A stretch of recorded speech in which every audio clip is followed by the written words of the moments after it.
டாஸ்மாக்ல பாட்டிலுக்கு 10 ரூபாய் கூடுதலா வசூலிக்கிறதா எழுந்த சின்ன குற்றச்சாட்டு இப்ப 1000 கோடி ரூபாய் ஊழல்ல வந்து நிக்குது. பாஜக திமுக நடத்தி வரும் நூதன போராட்டம் நாட்டின் குடிமகன்களுக்கு சொல்வது என்ன? சென்ற மார்ச் மாதம் 6ஆம் தேதி டாஸ்மாகிற்கு தொடர்புடைய பல்வேறு இடங்களில் அமலாக்கத்துறையினர் திடீர் சோதனையில் ஈடுபட்டனர்.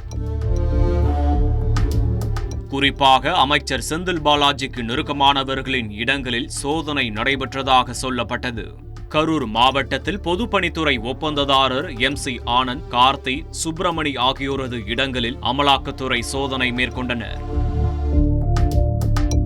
அது மட்டுமின்றி சென்னை எழும்பூரில் உள்ள டாஸ்மாக் தலைமை அலுவலகம், தீநகரிலிருந்த 2 மதுபான நிறுவனங்கள் என மொத்தம் 25 இடங்களில் அமலாக்கத்துறையினர் சோதனையில் ஈடுபட்டனர். ஏற்கனவே அமைச்சர் செந்தில் பாலாஜி மீது அமலாக்கத்துறையின் வழக்குகள் இருப்பதால் இந்த சோதனை அரசியல் தளத்தில் அதிர்வலைகளை உண்டு பண்ணியது. அமலாக்கத்துறையின் சோதனையில் என்னென்ன ஆவணங்கள் கைப்பற்றப்பட்டது என்பது தொடர்பான அதிகாரப்பூர்வ அறிவிப்பு எதுவும் வெளிவராத நிலையில் பாஜகவின் மாநில தலைவர் அண்ணாமலை பிரஸ் மீட்டை பரபரக்க வைத்தார். டெல்லி, சத்தீஸ்கரை போல தமிழகத்திலும் மதுபான ஊழல் நடந்திருப்பதாகவும் 1000 கோடி ரூபாய் கைமாறியிருப்பதாக அவர் கொளுத்தி போட இந்த விவகாரம் விஸ்வரூபம் எடுத்தது. ஒரு பாட்டிலுக்கு 10 ரூபாய் எக்ஸ்ட்ரா வசூலிப்பதில் தொடங்கி டெண்டர் விடுவது, ஊழியர்களை நியமிப்பது, அதிகாரிகளுக்கு லஞ்சம் கொடுப்பது என இப்படி பல்வேறு குற்றச்சாட்டுகள் சுமத்தப்பட்டது. இந்த குற்றச்சாட்டுகளுக்கு அப்போதே பதிலளித்த அமைச்சர் செந்தில் பாலாஜி, அமலாக்கத்துறை அறிவிக்கும் முன்பே அண்ணாமலை 1000 கோடி என அளந்துவிட்டது எப்படி என கேள்வி எழுப்பியதோடு இதனை சட்டப்படி எதிர்கொள்வோம் என கூலாக பதிலளித்திருந்தார். இதன் தொடர்ச்சியாக தமிழக பாஜகவினர் டாஸ்மாக் ஊழலை கண்டித்து மாநிலம் தழுவிய போராட்டத்தை முன்னெடுத்து கைது செய்யப்பட்டனர்.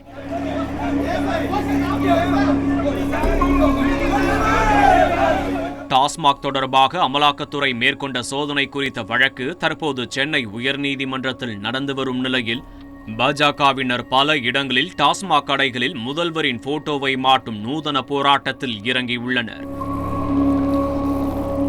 டாஸ்மாகில் கூடுதல் விலைக்கு மது விற்பனை செய்யப்படுவதை கண்டித்தும் 1000 கோடி ஊழல் என கோஷமிட்டும் அவர்களுடைய எதிர்ப்பை பதிவு செய்தனர்.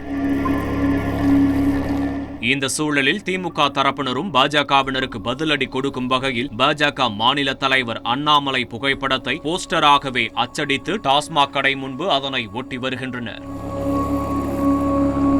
இந்த நூதன போராட்டங்களால் டாஸ்மாக் விற்பனையில் ஏதேனும் தொய்வு ஏற்பட்டு விடுமோ என்று மட்டும் நினைத்து விடாதீர்கள். வழக்கம் போல குடிமகன்கள் 2 தரப்பினரையும் பொருட்படுத்தாது கவுண்டர் திறந்ததும் பணத்தை கொடுத்து பாட்டிலை வாங்கி செல்லும் காட்சிகளையே நம்மால் அதிக அளவில் காண முடிகிறது.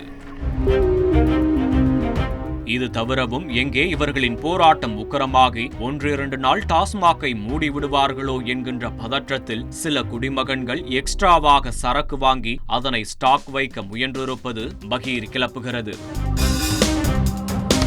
டாஸ்மாக் கடைகளில் குவார்ட்டருக்கு 5 ரூபாய், பீருக்கு 10 ரூபாய், கூலிங் பீருக்கு 20 ரூபாய் என சேல்ஸ்மேன்கள் விலையை உயர்த்தி விற்பனை செய்வதாக நீண்ட காலமாகவே குற்றச்சாட்டு எழுந்து வந்தது. பலரும் அதை உண்மை என நிரூபிக்கும் வகையில் வீடியோ ஆதாரங்களை எடுத்து வெளியிட்டு வந்தனர். ஆனால் தற்போது கூடுதல் விலைக்கு விற்கும் டாஸ்மாக் ஊழியர்கள் மீது துறை ரீதியிலான கடும் நடவடிக்கை எடுக்கப்பட்டு வருகின்றன. அப்படித்தான் சமீபத்தில் நீலகிரி மாவட்டம் கூடலூர் அருகே உள்ள பந்தலூரில் பணியிலிருந்த டாஸ்மாக் சேல்ஸ்மேன் குவார்ட்டருக்கு 40 ரூபாய் எக்ஸ்ட்ரா வசூலித்த வீடியோ வைரலானது. இதுல 200 ரூபா போட்டிருக்கு. 240 ரூபா போடுங்க, நான் தர்றேன் அந்த பில்லை. சரி, 240 ரூபா பில்லு கொடுங்க. இப்போ 240 ரூபா கொடுத்தாச்சு இல்லை, ஏதாவது உங்கள் கையில் இருக்கு பாருங்க. 240 ரூபா கொடுத்துருக்கு, பில்லு கொடுங்க.